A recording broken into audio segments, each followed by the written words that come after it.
Sweden has been an outlier during this pandemic. While other countries have chosen to go for a strict lockdown, Sweden has remained largely open. The government has defied conventional wisdom and refused to order a wholesale lockdown. The Ministry of Health in Sweden has asked people to refrain from non-essential travel and stay at home, but there is no compulsion. Authorities say that people can be trusted to stay home, follow social distancing protocols and maintain hygiene.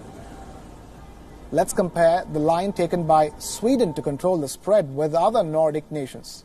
Nordic nations, that is Finland, Denmark and Norway, share similar geographical and sociological attributes. But there is a high degree of contrast in Sweden's handling of the pandemic when compared to the other Nordic nations. Schools are still in session in Sweden.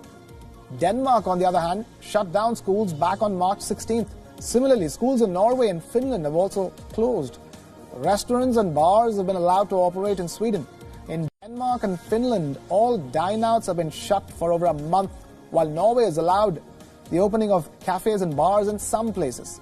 Other daily care shops like hair salons, gyms, yoga centers are still catering to the public in Sweden, while in the other three Nordic nations, people can still not avail them.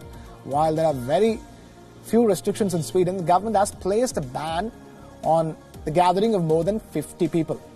Museums, cinema halls have been shut and all sporting events have been cancelled.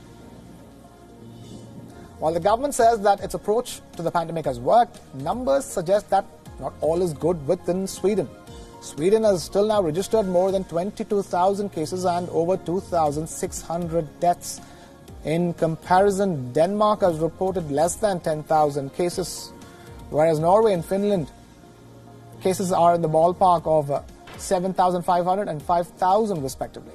The death rate in Sweden is now reaching up to 22 per 100,000 people. This is significantly higher than many other nations in Europe as a whole. Denmark has reported just 7 deaths per 100,000 residents, while for Norway and Sweden, this number is at 4 each. Sweden has fared better than countries like Italy, Spain and the United Kingdom, which have recorded a far higher number of cases and deaths. But while the graph seems to have passed its peak in these countries, Sweden might just see a spike in cases in the coming days. There have been calls for a complete lockdown from within the Swedish population, but a major chunk of the population has supported the current strategy. The overall consensus seems to be on establishing herd immunity while the economic activities go on with precautions. Little can be said about where the strategy could take Sweden, but at a time when other European countries are planning to open up, Sweden might be forced into a lockdown if the numbers continue to go up.